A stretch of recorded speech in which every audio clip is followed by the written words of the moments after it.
If you're watching this video, you probably love camera gear and you want more of it, but actually spending the money can be really painful.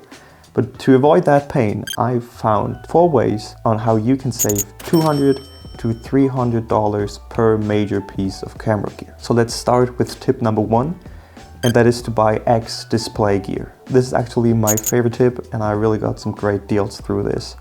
But you have to be selective because there are 2 types of display gear. First type is the one that everyone can touch that can enter the store. So if you enter the store, go to the camera section and you have some cheaper lenses like this 50mm 1.8 just sitting there, everyone can touch it and do whatever with it.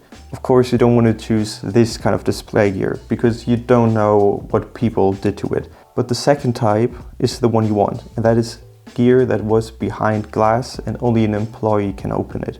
For example, like this big lens, the 50mm 1.4, that's not gonna just lay it around there, everyone can touch it because it's an expensive lens. And if a customer wants to see it, an employee has to come there, unlock the glass, and then the customer can inspect it. And this is the type of gear you want to look for because a lens like this, maybe 5 to 7 people have touched it. And when they touched it, an employee was standing next to them, so they didn't do anything stupid with it. Of course, this tip is heavily dependent on your region. Here in Germany, we have 2 major electronic retailers that actually have a dedicated part of their website just for X display gear.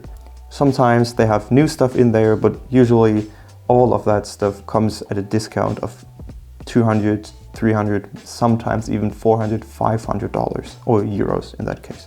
I had some really great experiences. I bought the Sigma 105 there. It's usually, let me check.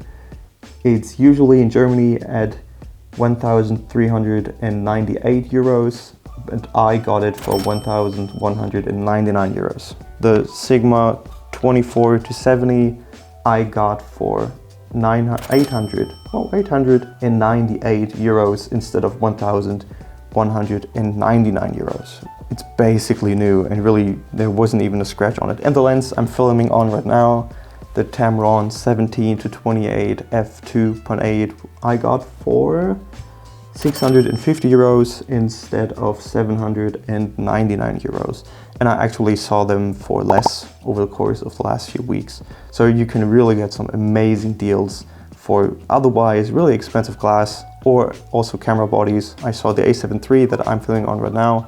I saw that for 1,500 euros. It's, you can really get some amazing deals with this. Another positive for this is if something off, the lens doesn't work right or whatever is wrong with it, you can just return it. You have full warranty and you have the benefit of actually being able to return it without a hassle. But I can't just sit here and tell you about all these tips today because I actually have to go somewhere and I'm just going to take you with me. Tip number 2 is an absolute no-brainer. For example, if you want to use the holiday sales or whatever kind of sale there's out there, Black Friday, Christmas sales, Easter sales, whatever, and you want to buy something new, but keeping track of all the discounts and who's got the best sale can be a lot. But for that, tip number 2 is amazing, and that is to use price metering apps or websites.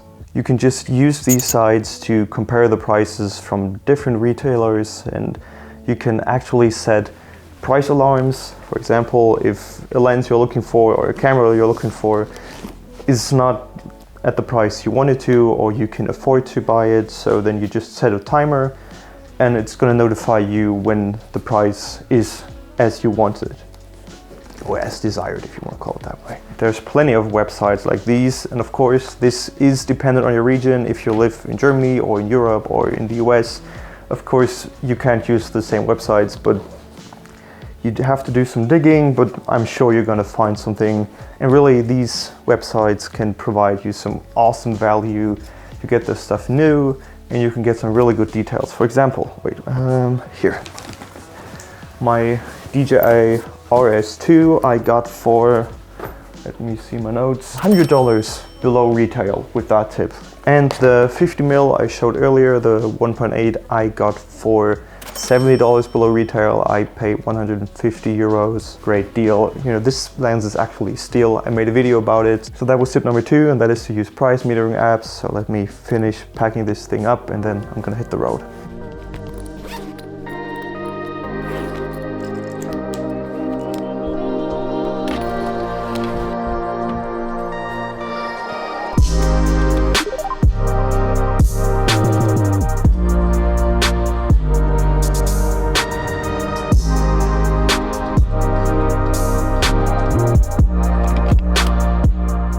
I made it. I'm here at my local Lotus dealership.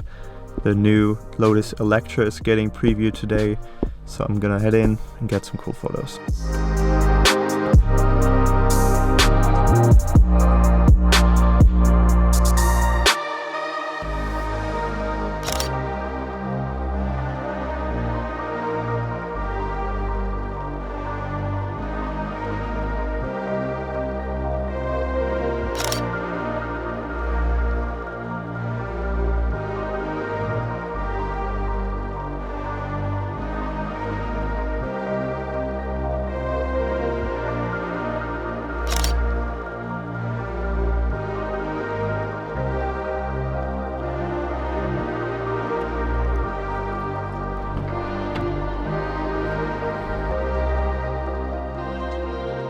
Before I drive home, let's talk about tip number 3. And you won't be able to use this tip year round, so you have to look out for when this window of opportunity opens. So tip number 3 is to use cashback promotions. You'll probably already know them. Usually with Sony, with Canon, Nikon, whatever camera brand, there are like winter cashbacks or summer cashbacks.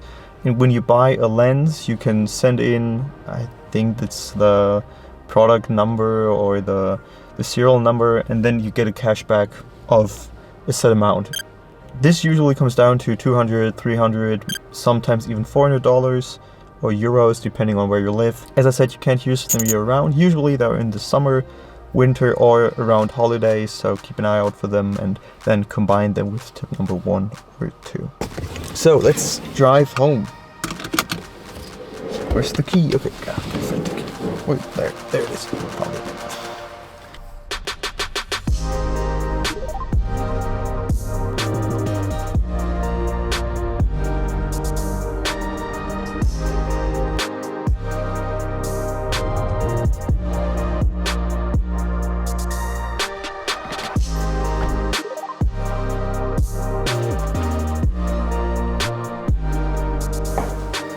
Okay, so wait, let me check. Oh, let me add something really quick.